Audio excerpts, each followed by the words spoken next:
सत्ता को बनाने के लिए और गुजराती मारवाड़ी व्यापारियों का घर भरने के लिए ये सारे धंधे कर रहा है। आप नागपुर के ही होकर और नागपुर के आरएसएस के मोहन भागवत जी जो अध्यक्ष है उनको आप इस तरह से तंज कसते हैं, आपको डर नहीं लगता? किस चीज़ का डर?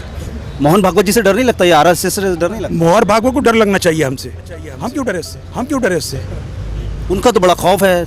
ना ना ना, वो बुज़दिलों के लिए है, संविधान पे चलने वालों के लिए मोहन भागवत कोई डर की चीज़ नहीं है, बल्कि मोहन भागवत को डर लगना चाहिए कि हम संविधान पे चल रहे हैं। उसके जैसे 10 मोहन भागवत को ठीक करने की संविधान ताकत रखता है और हमारी पार्टी होने के बाद में हम 10 मोहन।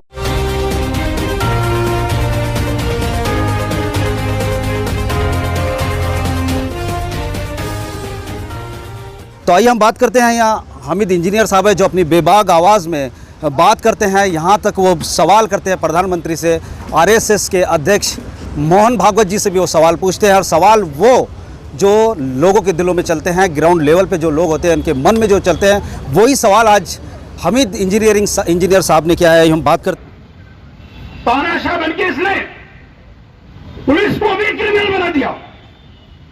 जिसको मिले उसको उठा के लाओ, उनको ठोको, जो आए उन पे एफआईआर दर्ज करो, जो कंप्लेंट देने आए उन पे भी एफआईआर दर्ज करो। अरे वाह रे वाह, तेरे बाप का राज है क्या? ऐसे गलों को लगा के तुमने ऑफिसर बना के बिठा दिया कि जो कंप्लेंट देने आए उन पे भी एफआईआर, उनको भी ढूंढ रहे आप, और जो दंगाई कर रहे हैं उनको नहीं। तो ये तमाशा वहां से हुआ और एसपी ने अपने पुलिस को पूरी तरीके से दंगाई बना करके वहां के नौजवानों को घरों से निकाल करके मारा। ये जो आप देख रहे हैं ये बच्चा, ये मिशन है, इसको रात के 3 बजे इसके घर से निकाल करके मारा गया। ये मेरी रिपोर्ट नहीं है, ये टाइम्स ऑफ इंडिया के अंदर आई हुई रिपोर्ट है। वो चलाता है, लिखा हुआ, आप लोग भी जानते हैं कि ये किसी मुस्लिम का होगा।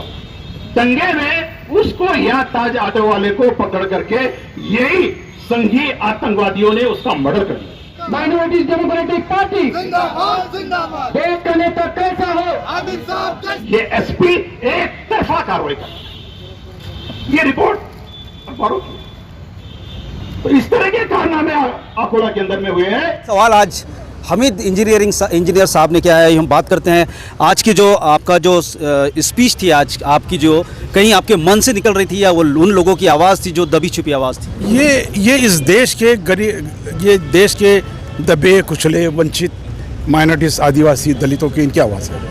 क्या कहना चाहते हैं आपके अकोला में जो बेगुनाहों को सजाएं दी जा रही हैं, बेगुनाहों को अंदर किया जा रहा है? क्योंकि हमेशा होता यह है कि गुनाहगार जो तो गुनाह करते हैं, करने वाले दंगे करते हैं और भाग जाते हैं और बेगुनाह पकड़ में आ जाते हैं। क्या कहेंगे आप?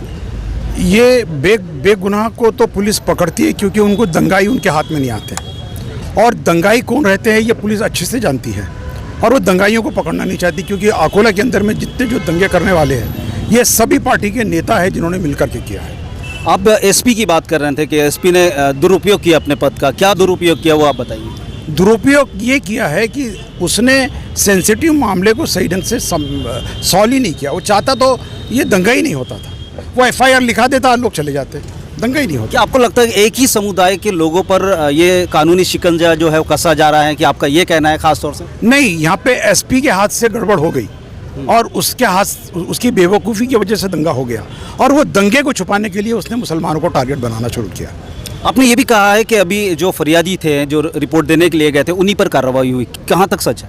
ये हमारे सैयद शाहनवाज हुसैन साहब है जो आलिम है वो, और उसके अंदर में कई ऐसे बच्चे लोग हैं जो वहाँ कंप्लेंट देने गए थे और उन्होंने कंप्लेंट देने के लिए रिक्वेस्ट करी, लेकिन उस एसपी ने और उसके अधिकारियों ने उनको रामदासपेट पुलिस चौकी के बजाय उसको जूना शहर भिजाया। ये सबसे बड़ी बेवकूफ़ी है। अच्छा, लोग जो दंगा तो समझ में आ रहा है कि दंगा हुआ, लेकिन एक्चुअली दंगा हुआ क्यों, वो आप थोड़ा सा रोशनी डालिए। दंगा हुआ ये कि एसपी ने वहाँ पर में एफआईआर लिखने में देर करी 2 घंटे की, और उसने एक पुलिस थाने नहीं, दंगे की शुरुआत क्या गैर मुस्लिम ने टिप्पणी की थी सोशल मीडिया। देखिए, वहाँ पे हुआ ये कि नबी करीम सल्लल्लाहु अलैहि वसल्लम के ऊपर में टिप्पणी नहीं थी, वो इश्क निंदा थी, वो अल्लाह तबारक व तआला के ऊपर में उसने टिप्पणी करी। अच्छा, और वो शख्स था, रहने वाला जो था वो जूना शहर पुलिस थाने का था, और ये जो जिसके मोबाइल पे आया था वो रामदासपेट पुलिस थाने का था। ऐसे कितने बच्चे होंगे आपकी नज़र में जो, या वो लोग जिनको बेगुनाह अंदर कर दिया गया या केसेस लगा दी गई है? इसमें कम से कम 70, 80, 90 बच्चे ऐसे हैं कि जिनको सिर्फ टारगेट करने के लिए, मुस्लिमों की संख्या बढ़ाने के लिए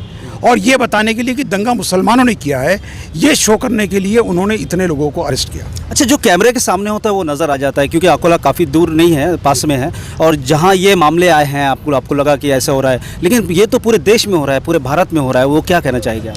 देखिए, मणिपुर जल रहा है, बॉर्डर है, और उसके बाद में आप देखिए सीधा केरल भी जल रहा है, और यहाँ दोनों जगह आप देखोगे कि संगी लोग हैं। मणिपुर के अंदर में मिस्टर राम माधव बैठ कर के पूरा अंगार लगा चुके हैं, उसकी वीडियो ऊपर आपके पास में है। और केरल के अंदर भी संघ अपने सत्ता को बनाने के लिए और गुजराती मारवाड़ी व्यापारियों का घर भरने के लिए ये सारे धंधे कर रहा है। आप नागपुर के होकर और नागपुर के आरएसएस के मोहन भागवत जी जो अध्यक्ष है, उनको आप इस तरह से तंज कसते हैं, आपको डर नहीं लगता? किस चीज़ का डर? मोहन भागवत जी से डर नहीं लगता या आरएसएस से डर नहीं लगता? मोहन भागवत को डर लगना चाहिए हमसे, हम क्यों डरे उससे? उनका तो बड़ा खौफ है। ना ना ना, वो बुज़दिलों के लिए है, संविधान पे चलने वालों के लिए मोहन भागवत कोई डर की चीज़ नहीं है, बल्कि मोहन भागवत को डर लगना चाहिए कि हम संविधान पे चल रहे हैं। उसके जैसे 10 मोहन भागवत को ठीक करने की संविधान ताकत रखता है, और हमारी पार्टी होने के बाद में हम 10 मोहन कि अगर भक्षक बन जाएं तो किस काम की वो रक्ष काम की, क्योंकि पुलिस ने ईमानदारी से अगर अपनी भूमि को अगर निभाया होता तो शायद आज बेगुनाह थानों में बनने होते, बेगुनाह हॉस्पिटलों में नहीं होते, और उनको इंसाफ ज़रूर मिलता, क्योंकि भारत का संविधान बाबा साहब अम्बेडकर बड़ी खूबसूरती से लिखा है और सबके साथ इंसाफ भी किया है। तो आगे भी बने रहिए मेरे साथ और देखते रहिए TNN 24 news. Cameraman Sanjay Tiwari के साथ रियाज, संविधान।